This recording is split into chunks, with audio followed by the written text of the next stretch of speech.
आज हम लोग थेल्स प्रमेय पढ़ेंगे 6.1 क्लास 10 का। तो ये बहुत ही इंपॉर्टेंट क्वेश्चन है, एकदम वीवीआई क्वेश्चन है, तो इसको एकदम ज़रूर से आप लोगों को तैयारी कर लेना है। तो चलिए इस थेल्स प्रमेय शुरू करते हैं। देखिए थेल्स प्रमेय के लिए पहले हम लोगों को इसका बनाना पड़ेगा, एक डायग्राम बनाना पड़ेगा, ठीक है। तो एक त्रिभुज बना लेते हैं पहले। तो ये हमने एक त्रिभुज बना लिया, ठीक है। आपको त्रिभुज बना लेना है एक। त्रिभुज बनाने के बाद आपको बीच में लाइन दे देना है, ठीक है। अब नाम दे देना है ए, पहले त्रिभुज का नाम दिए ए बी सी, ठीक है। ए बी सी हम पहले त्रिभुज का नाम दे दिए ए बी सी। अब इस लाइन का नाम दे देंगे डी ई, ठीक है। इतना करने के बाद अब हमें इसमें थोड़ा सा बनावट अपने आप से करना है, ठीक है। तो ए बी सी दिए, डी ई दे दिए, हम यहाँ से थोड़ा सा बनावट कर देंगे ऐसे, इसको ऐसे इस बिंदु तक इसको ऐसे कर देना है, ठीक है। और इसको ऐसे कर देना है और इसको ऐसे कर देना है, और इसका भी नाम दे देना है। इसका नाम दे देंगे एम, इसका नाम दे देंगे एन, ठीक है। तो ये हमारा डायग्राम बन गया। अब इसको देख के हमको थेल्स प्रमेय बनाना है, ठीक है। तो थेल्स प्रमेय बनाने के लिए पहले हमको लिखना है दिया है। तो इसमें क्या दिया है देखते हैं। दिया है, ठीक है। तो ए बी सी एक त्रिभुज है, ए बी सी, ठीक है। ए बी सी एक त्रिभुज है, तो लिखेंगे ए बी सी एक त्रिभुज, ए बी सी एक त्रिभुज है जिसमें बी सी समांतर डी ई है। ये भी बराबर है, ये भी बराबर है। ये एक अगर सीधा लाइन जाएगा तो एक दूसरे को कभी काटेगा नहीं, इसका मतलब ये समांतर है। तो ये बी सी और ये डी ई, तो लिखेंगे बी सी समांतर डी ई है। अब आगे लिखेंगे सिद्ध करना है, लिखेंगे सिद्ध करना है। हमें क्या सिद्ध करना है वो देख लेते हैं। देखिए हमें सिद्ध करना है ए डी बटे डी बी बराबर ए ई बटे ई सी, ठीक है। तो लिखेंगे ए डी बटे डी बी, ए डी बटे डी बी बराबर ए ई बटे ई सी बराबर ए ई बटे ई सी। ये हमें प्रूफ करना है। अगर ये प्रूफ करेंगे तो थेल्स प्रमेय हमारा हो जाएगा प्रूफ।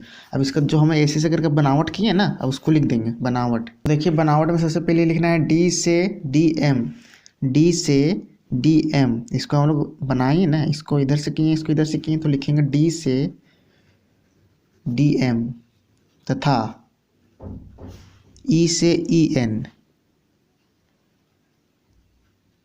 ई से ई एन क्रमशः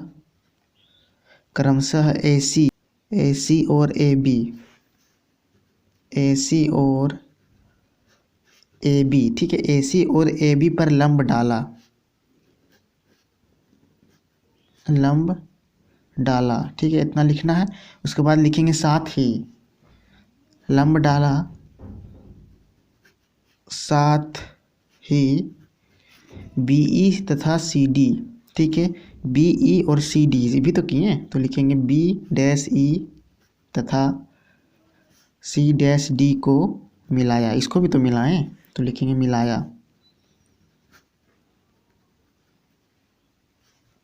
मिलाया, यहाँ लिख देंगे है, ठीक है। तो ये बनावट हो गया।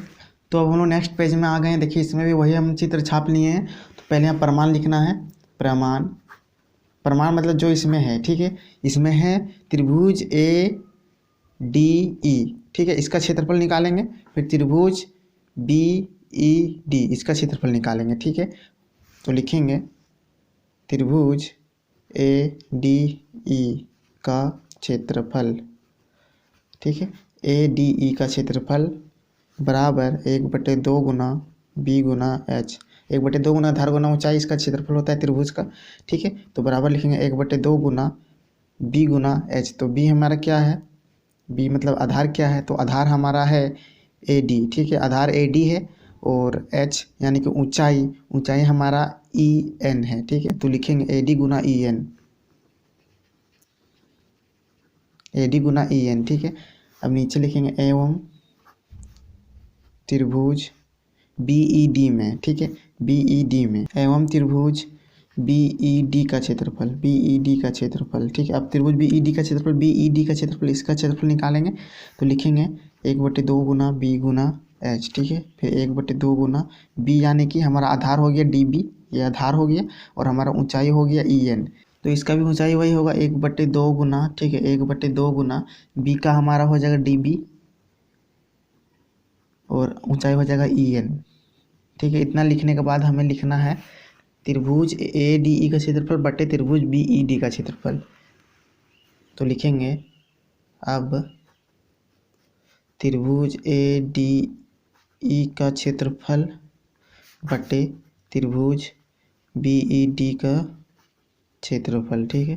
तो 1/2 गुना, देखिए क्या आया था हमारा, ए डी गुना ई एन, तो ए डी गुना ई एन बटे 1/2 गुना इसका आया डी बी गुना ई एन, तो डी बी गुना ई एन। हम जो कटेगा काट देंगे, 1/2 1/2 कट गया, ई एन कट गया, ए डी बटे डी बी बच गया, तो हम लिख देंगे ए डी बटे डी बी, ठीक है। ये हमारा समीकरण 1 हो गया, समीकरण 1। अब आगे लिखेंगे इसी प्रकार, ठीक है। तो लिखेंगे इसी प्रकार त्रिभुज ए ई डी का क्षेत्रफल बटा त्रिभुज सी ई डी का क्षेत्रफल, ठीक है, बराबर लिख देंगे ए ई बटे ई सी, इसको दे देंगे समीकरण 2, समीकरण 2, ठीक है। अब लिखेंगे एक ही आधार और एक ही समांतर, एक ही आधार और एक ही समांतर रेखाओं के बीच स्थित त्रिभुज क्षेत्रफल में बराबर होते हैं, ठीक है, बराबर होते हैं, इतना लिख देना है। अब लिख देना है त्रिभुज बी ई डी का क्षेत्रफल बराबर त्रिभुज सी ई डी का क्षेत्रफल, ठीक है। तो नीचे लिख देना है, तो नीचे लिख देंगे त्रिभुज बी ई डी का क्षेत्रफल बराबर त्रिभुज सी ई डी का क्षेत्रफल, इसको दे देंगे समीकरण 3। 1 2 3 हो गया, आप लिख देंगे समीकरण 1 2 तथा 3 से, समीकरण 1 2 तथा 3 से ए डी बटे डी बी बराबर ए ई बटे ए डी बटे डी बी बराबर ए ई बटे E C, P R O V E D, proved, ठीक है। तो देख लिए, एक बार वीडियो को फिर से देख लीजिएगा, एकदम आसान था, बस आपको सिर्फ लिखना आना चाहिए, ठीक है। 1 2 बार आपको प्रैक्टिस कर लेना है, तो बहुत ही आसान से ही हो जाएगा। तो जब तक के लिए नेक्स्ट वीडियो में मिलते हैं। जय हिंद, जय भारत।